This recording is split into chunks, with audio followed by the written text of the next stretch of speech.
Hey guys, JP Hernandez here, and welcome back to Ratchet and Clank. Now, in the last episode, we beated the game. Now we can get some gold weapons here. We got the gold Claw, the gold Bond Glove,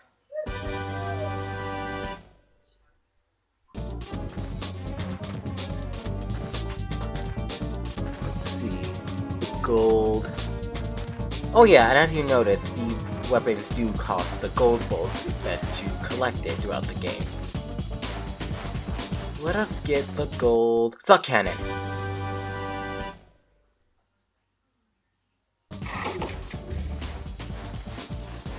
The gold decoy glove.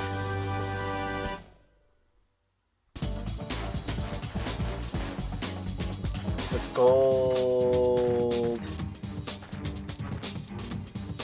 Let's get the gold glove deal.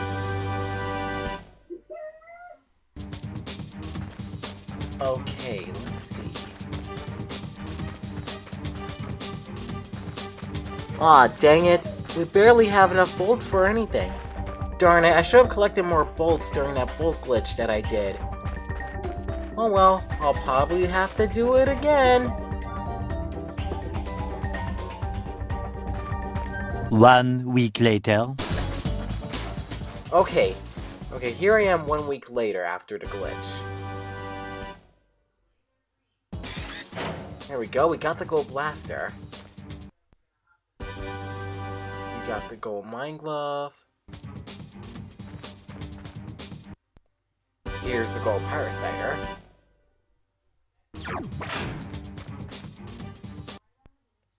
Gold devastator. And here's one more. And last but not least, the gold morph ray. Alright. Okay.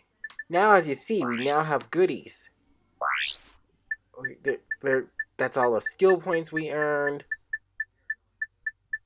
Yeah, good thing we did all of them.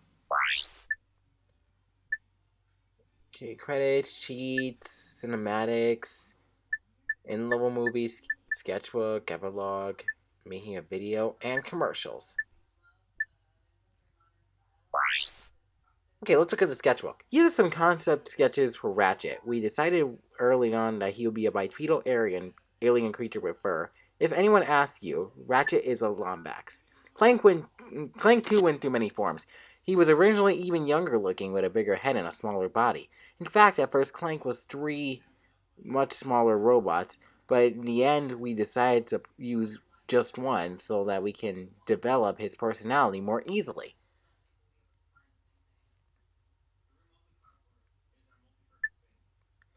And here we have the final sketch for our 2 main characters. Ratchet came into existence on paper for the first time within 2 weeks of the initial idea for the game. This final sketch was done about 3 months later. 4 Krontos on Battalia came from the top sketch. We wanted to create forested islands under aerial attack. Then we turned it into more tropical fort. Kind of the way development goes sometimes.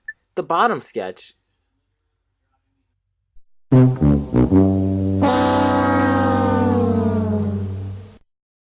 These cliff-hugging structures evolved into the cliffside machinery you can see in parts of the logging site on planet Eudora. They were originally a part of a populated city, but we decided to make this a robot-only area. This is an element from the robot factory exterior on planet Cortu. The factory on this planet is where Clank is made at the beginning of the game. The top sketch is an early drawing of Larg Depot on planet Gaspar. The bottom is the production design for Blackwater City on planet Rilgar. The bomb factory on planet Hovid was derived from these sketches. Our original idea was that the inhabitants were mating ice and shipping it off-world, but then we decided that the Blarg should invade and convert all the processing plants to munitions factories. Blarg equals bad news. A hanging power source for one of our source factories. Can you guess which one?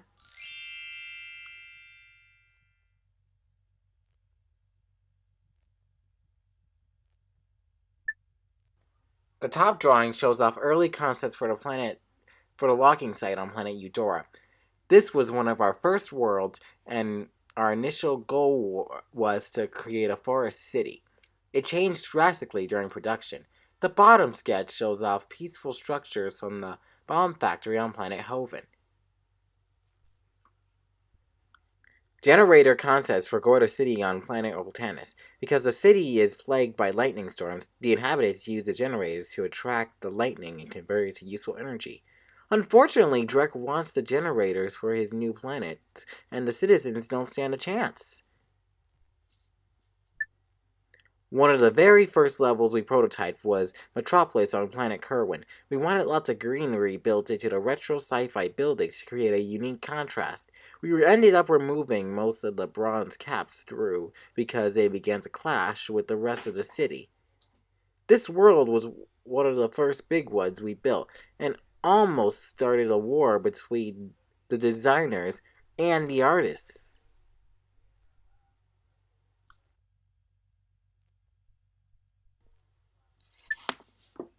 This is the first concept for Quark's HQ on planet Umbris. We removed the lightning rods after we realized that it made the central structure look too small. The general idea for Quark's HQ was that it should be very reminiscent of a World War II battlefield, replete with bunkers, machine guns, and barbed wire. Here's a building for one of the structures near Quark's trailer in Blackwater City. We ended up modifying it significantly, though, and the final result is a bit different. This is a good example of the palette studies we create for every world. This one was for Fort Krontos on planet Battalia. We ended up changing the weather from a sunny day to a rainstorm, but the color palette did vary much from this painting.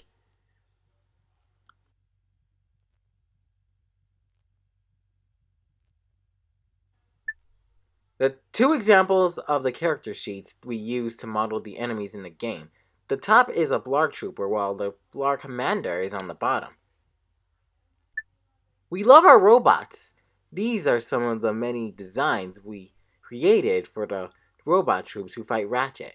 And if you look closely, you can pick out our animation director and our lead designer.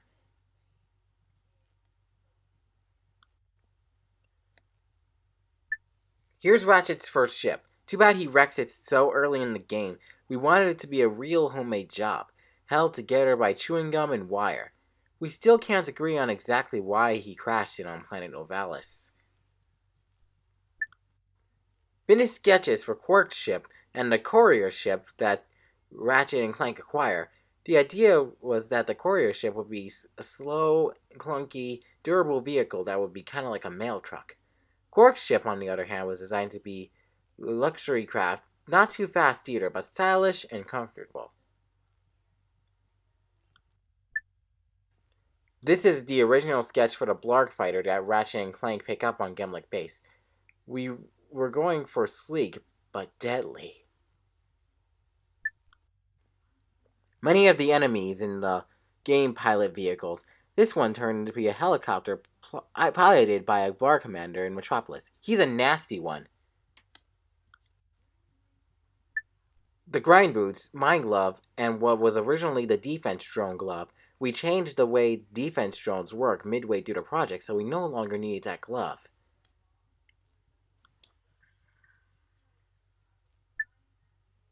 Here's one of our concepts for Giant Clank.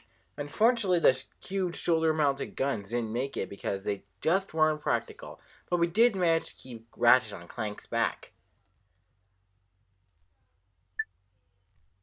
Some fun enemy designs. One made it into the game. 4 didn't. Can you pick the winner?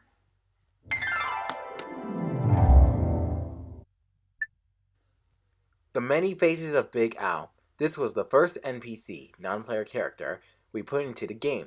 He's probably what most people think the developers look like. One of the weapons that went through many iterations of paper was Ratchet's wrench. We didn't want something too generic, plus it had to function as a tool and a weapon at the same time. It's mistakenly called an axe by Betty, but the label is appropriate in some respects, since you probably wouldn't want to get whacked with it.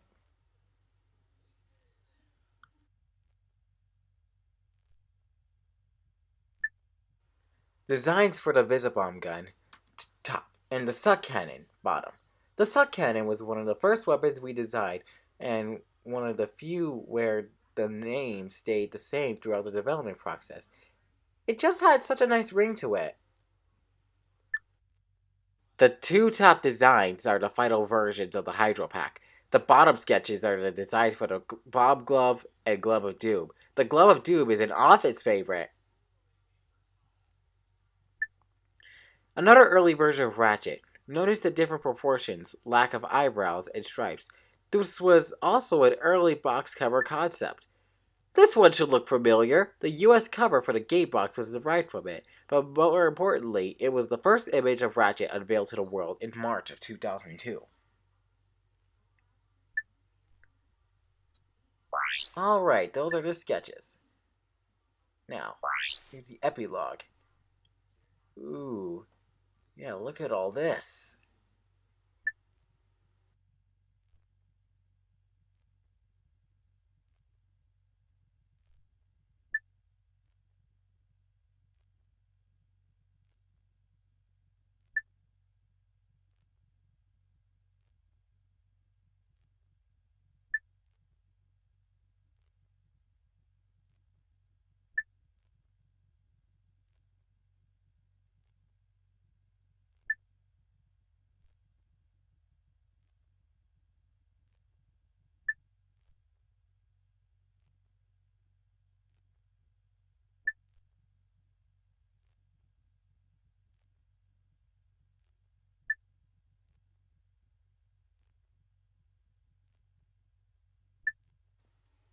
Whoa, did this predict the 2016 movie?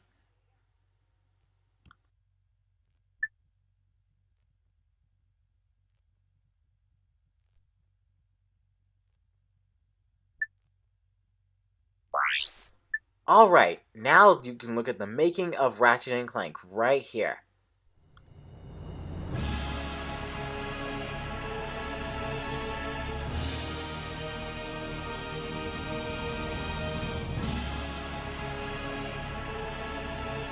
Prepare to be transported to a brilliant sci-fi universe filled with imaginative characters, high-tech weapons and gadgets, and unprecedented action-packed shooting adventure.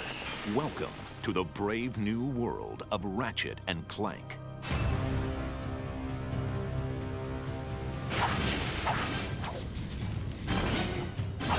When we started talking about the ideas behind Ratchet and Clank, this character that rockets from planet to planet with weapons and gadgets, well, weapons suddenly jumped to the foreground. Ratchet lives on a backwater planet out in the edges of the galaxy. He's a tinkerer, loves to put things together and take them apart to see how they work, very curious. He's got this really strong thirst for adventure. And lucky for him, he gets to meet Clank, which allows him to travel to new worlds. And Ratchet and Clank meet each other, but they don't necessarily get along. Ratchet just wants to go out and blow stuff up and have a good time, and Clank is much more serious about accomplishing his goals. Showcasing an impressive arsenal of state-of-the-art and radical weapons and gadgets, Ratchet and Clank delivers the future of entertainment here and now. When you get weapons in this game, there's such immediate gratification. You can go out and blow the crap out of everything. With the gadgets, we wanted to make sure that there was a lot of different options for the player when they're playing to kind of explore a lot of different ways to kind of cause some havoc and destruction. There's the Tesla Claw, which shoots a bolt of electricity out, which actually picks characters up and throws them mid-air, and they explode. You've got the Suck Cannon, which allows you to suck characters in and hold them and fire them back out. The Rhino is an acronym for Rip Ya a New One, and you just stand back, fire that thing, and it destroys anything in its way. I love the pyrociter. I'm not sure what that says about me. One of the most unique weapons we have is the Visibomb. It's awfully fun to cruise around the level from the bird's eye view and then target an enemy on the ground and just blow them up. We were really surprised how quickly Ratchet came together.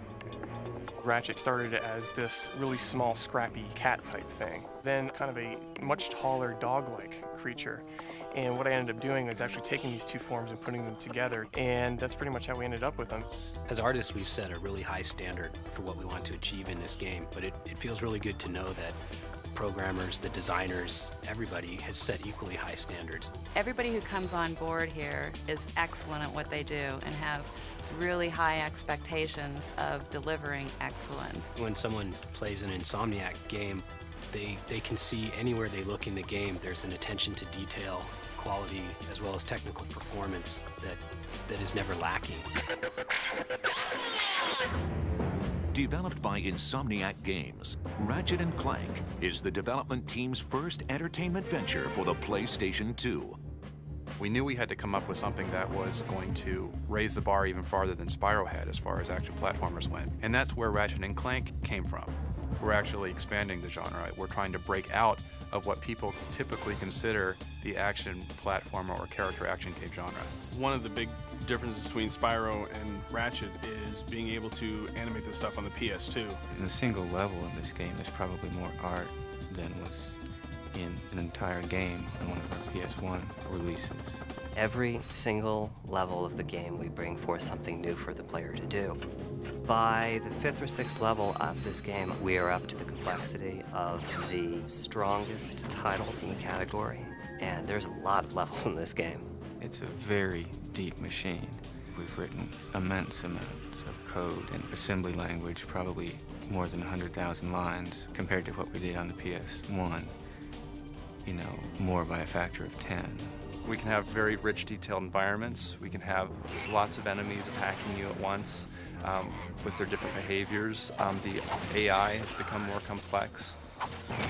With the faster processor speeds, we can have many ships and planes and vehicles just traveling through to breathe life into the environments.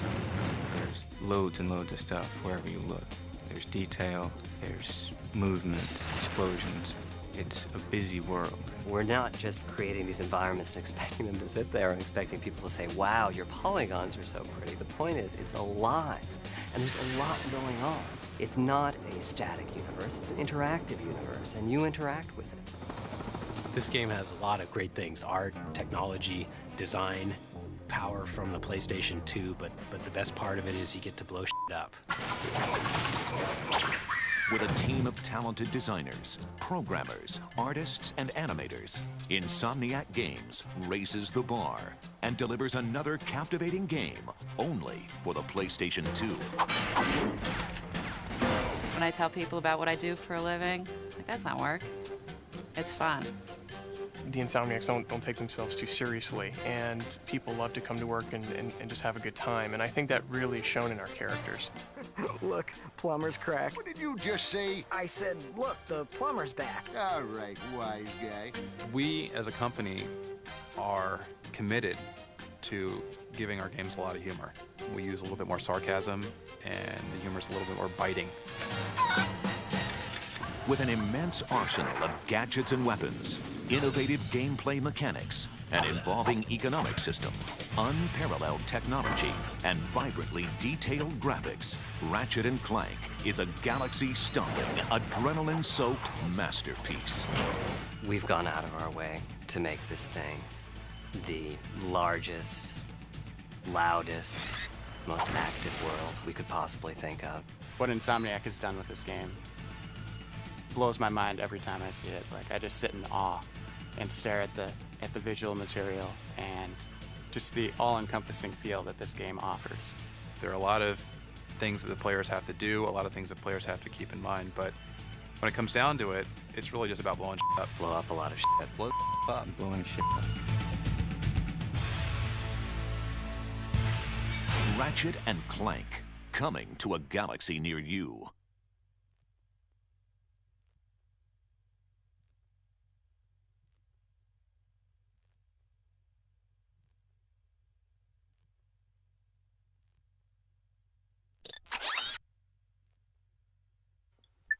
Alright, you can also look at commercials here. Trust me, they will make you laugh. That is Corey. He's helping us with our inflatable decoy test for Ratchet and Clank.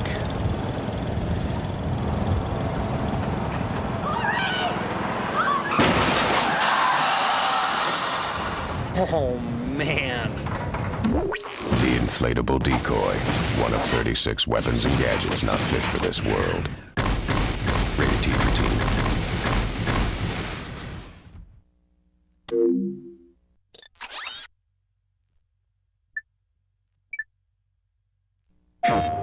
Okay, Pete here is going to try to hit, hold on, that target with the Devastator, a rocket launcher designed for Ratchet and Clank.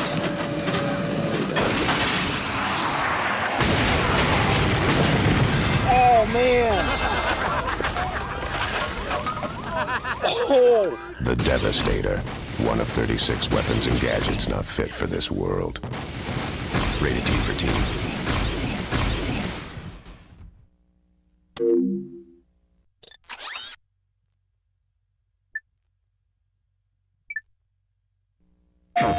That is the Morph Array, and that, of course, is Jerry. The Morph Array is used in Ratchet and Clank to turn your enemies into chickens. No, wait, before you do that, just explain to me how it's going to work. Oh, it worked. Jerry's a chicken. Are you sure we can turn him back? Jerry? The Morph Array, one of 36 weapons and gadgets not fit for this world. Rated T for teen.